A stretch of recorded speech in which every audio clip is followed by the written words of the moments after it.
day. I trust you've been doing well, and I want to believe you have been watching the videos on your classes and you've been responding accordingly. However, I want to tell you I have not seen any of your observations or any comments you raised under the last video we did. So I want to welcome the class year 10 to biology class online. You are welcome to class. I want to welcome you all to this class. Okay, I want to welcome you all to this class. You are welcome to biology class. Of course, we are continuing with the topic we started in our last class: tissues and supporting systems. Tissues and supporting systems. And of course, at the end of this particular lesson, you should be able to describe the components of the vertebrate skeleton, and you should give the functions of these components. Okay, so at the end of this particular lesson, you should measure yourself using these objectives, and you should know these objectives have been achieved at the end of this class. Now, we go to vertebrate skeleton. But let's quickly do a recap of what we did in our last class. Don't forget, in our last class, we defined skeleton as the bony framework of the body that gives support, okay, and even shape. We also went further to describe the functions of the skeleton, which include protection, giving of shape, production of red blood cells and white blood cells in the bone marrow. Then we also talked about skeletal materials, where we mentioned cuticle, we also mentioned bone and the cartilage. So today, quickly, we want to describe the vertebrate skeleton. Now, what are vertebrates? What are vertebrates? You have dealt with that earlier in our class. A vertebrate is an animal that has backbone. A vertebrate is an animal that has backbone. I told you what the backbone is. Okay, I will bring a skeleton on in the course of our class so that you see the backbone, the bone that runs from just the base of your skull down to just beneath your abdomen. Okay, that is the backbone, also known as the vertebral column. Okay, so the skeleton of all vertebrates has one, the axial skeleton, secondly, the appendicular skeleton. One, the axial skeleton, and secondly, the axial skeleton and the appendicular skeleton. Now, what part of the skeleton constitutes the axial skeleton? The axial skeleton is made up of one, the skull, also known as the head bone, the vertebral column, that is your backbone, and the sternum. The sternum, which is also known as the breastbone. The sternum, which is also known as the breastbone. Quickly now, I will want to bring up the skeleton so that we just study what the skeleton looks like. So, I said earlier that the vertebrate skeleton comprises the axial skeleton and the appendicular skeleton. And the axial skeleton is made up of the skull. This is the skull. Okay? The skull or the head bone. Okay? The vertebral column. Okay? You can see this column that runs from the base of the skull right to the bottom area. Okay? And also the sternum, okay, also known as the breastbone. The sternum, also known as the breastbone. The sternum, also known as the breastbone. And quickly, we want to talk about what the skull is. Okay, the skull, of course, also known as the head bone, comprises three parts. Okay, we have the cranium. Okay, this, which protects the brain. Okay, the cranium. We also have the facial skeleton. You can see you have the eye socket. Okay, you can see where the nose is located. Okay, the skull has the cranium, the facial skeleton, okay, which of course holds the eye sockets and muscles. And number 3 there, the jaws, okay. We have the upper jaw, okay, you can see that, the upper jaw and the lower jaw. The upper jaw, basically, and the lower jaw, the mandibles, okay.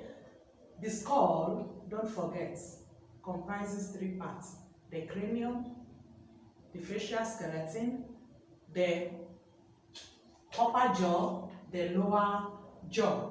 And the bones of the head are joined together by joints called sutures, okay. If you, sorry, you will not be able to see this at a close range, but then when school reopens and you come, just ask me, you will see the sutures, okay.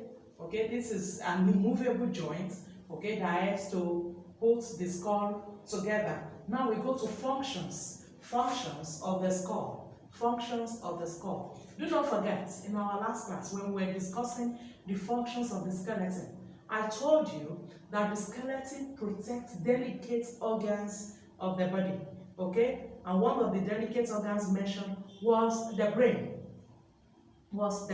I told you that if all the heat we had in the head had gone directly to the brain, we will all be damaged, okay? So it is the skull, okay, that helps protect the brain, okay? We said the skull protects vital organs in the head, the brain, not just the brain, even the eyes.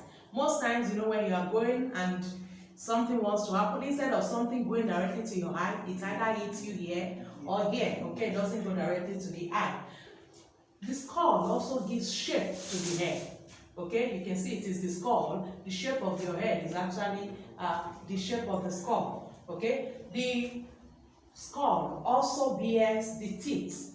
The teeth, you can see the teeth, and what do the teeth do? It is actually the teeth that help us to grind our food, okay? The teeth help to grind food. Functions of the skull: give shape to the head, protects the brain, the eyes, and the nose, and it also bears the teeth that are useful when it comes to food grinding. Now we move to the ribs and sternum. Ribs and sternum.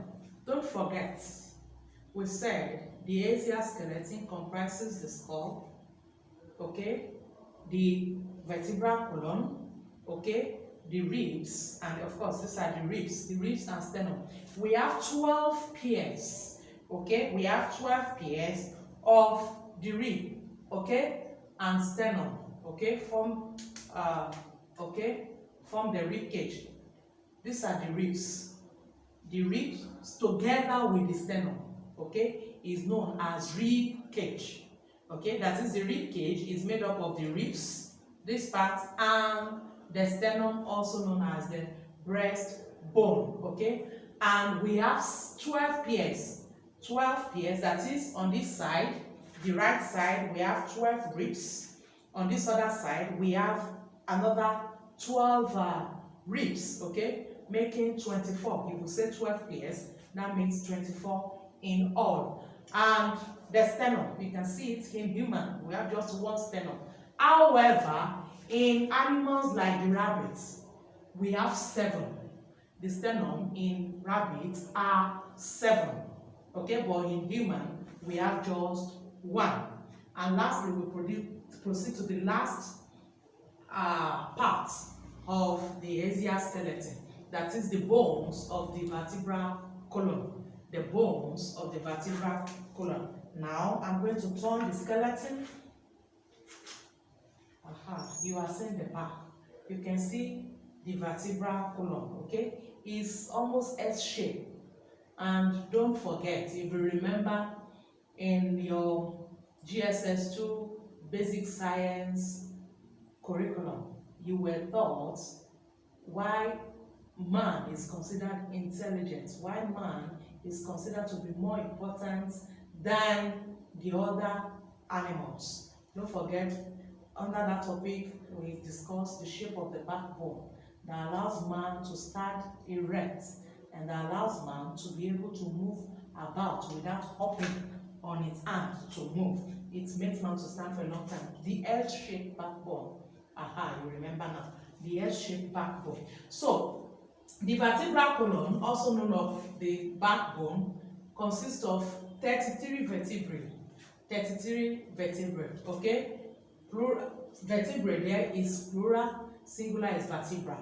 The E is absent, okay? The E is absent. If you count this from the base of the skull, you can see, when you come back to school, you also see that. You can see 1, 2, 3. When you count down, you will have about 33. You will have about 33 in human, okay? And of course, they are stacked together to form the vertebral column. And you can see something yellowish passing through, okay?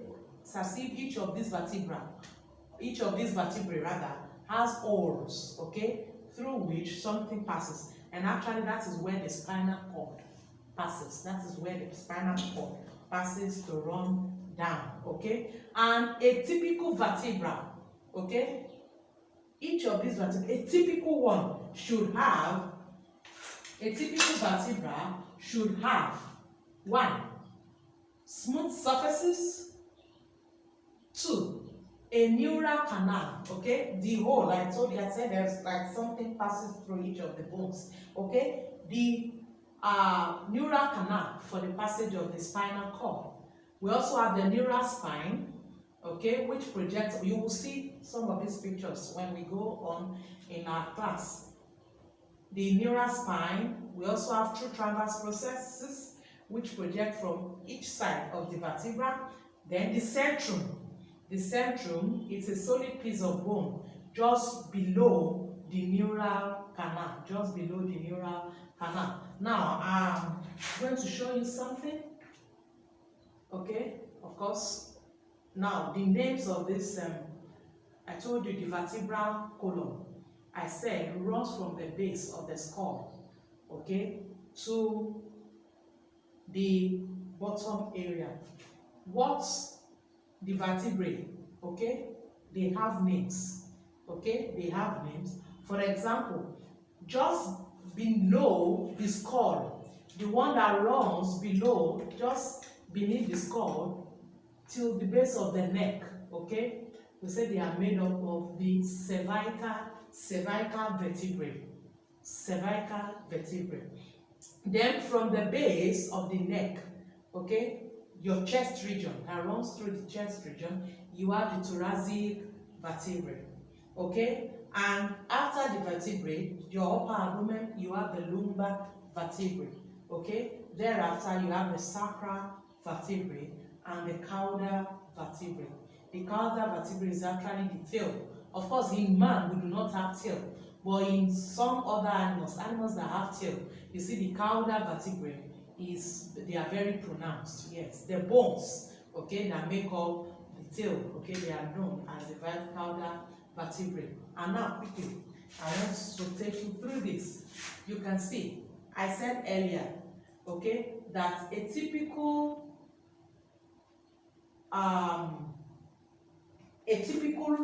vertebra, okay, I told you that a typical vertebra, okay, has some parts.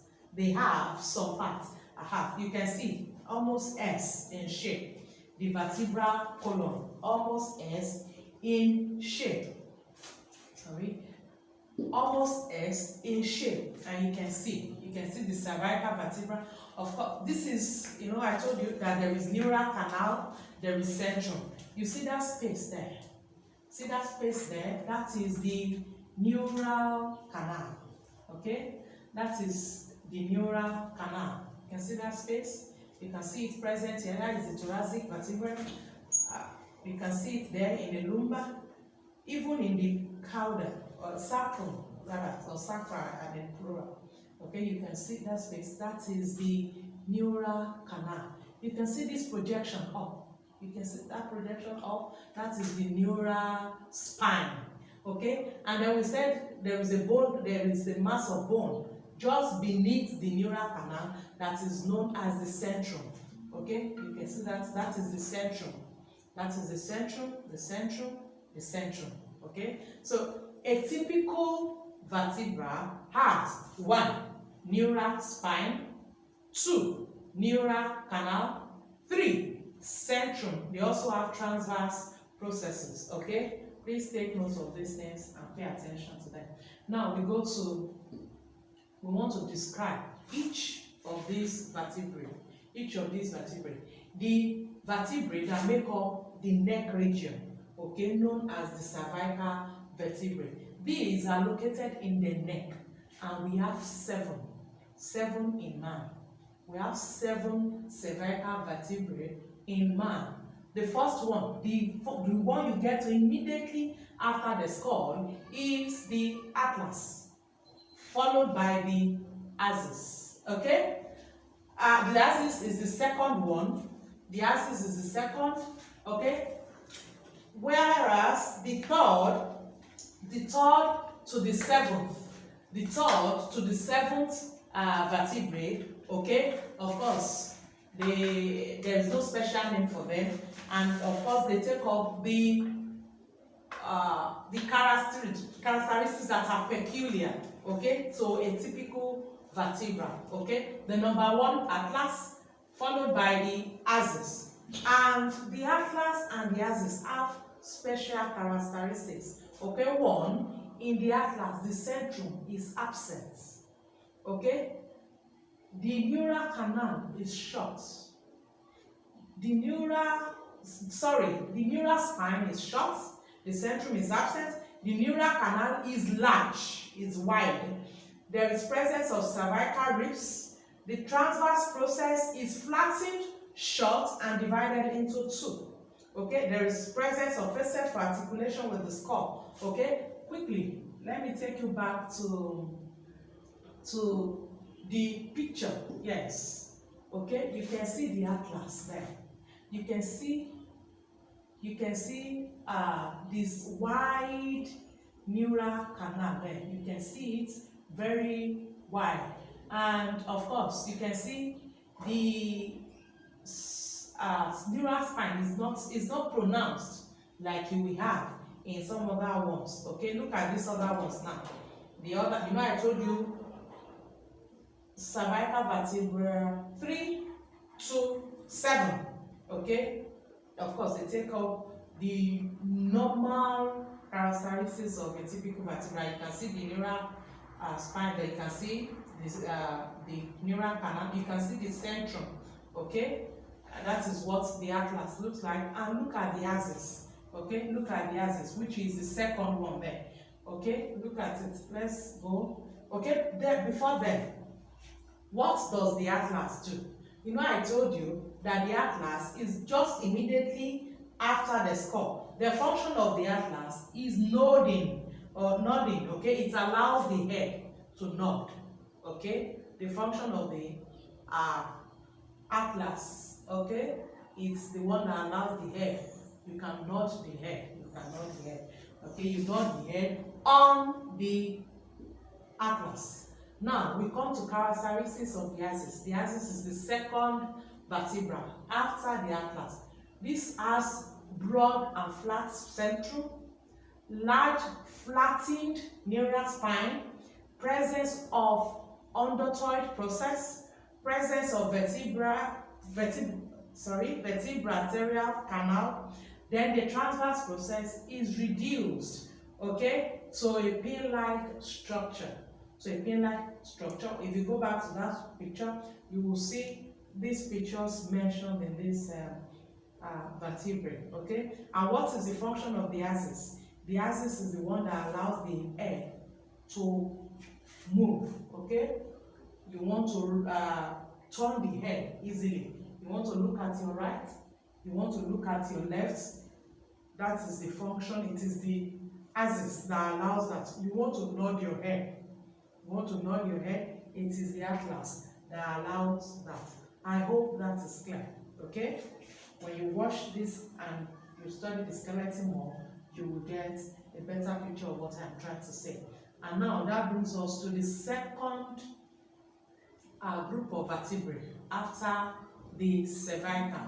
Okay, I told you the cervical vertebrae occupies the neck region, The thoracic vertebrae, they are located in the chest region, okay?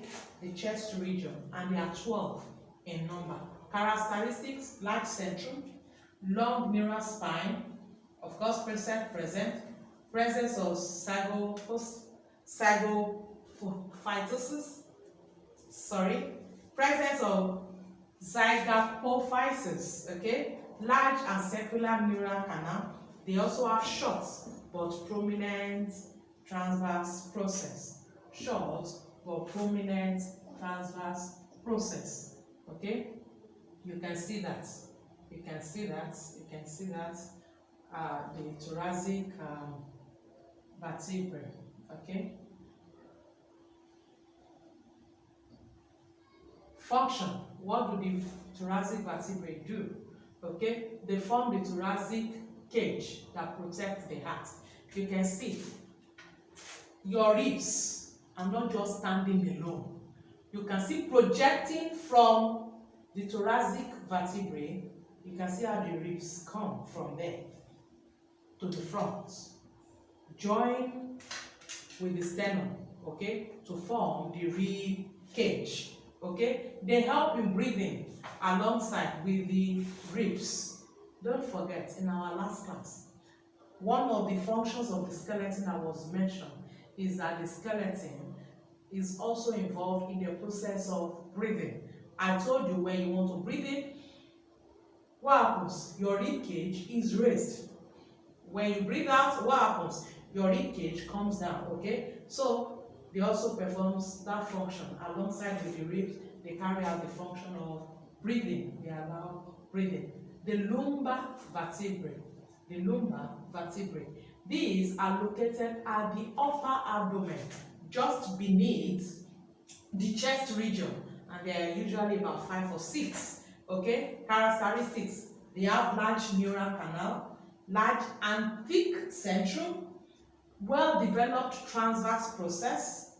They have metapophysis or facet, and they also have anapophysis. Okay, they have stout neural canal, neural spine, that project upward. Okay, that project upward. You know, we said there are some things a typical vertebra should have.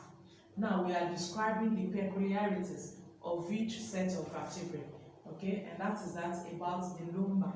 Then the lumbar, what functions do they carry out? They provide attachment for abdominal muscles.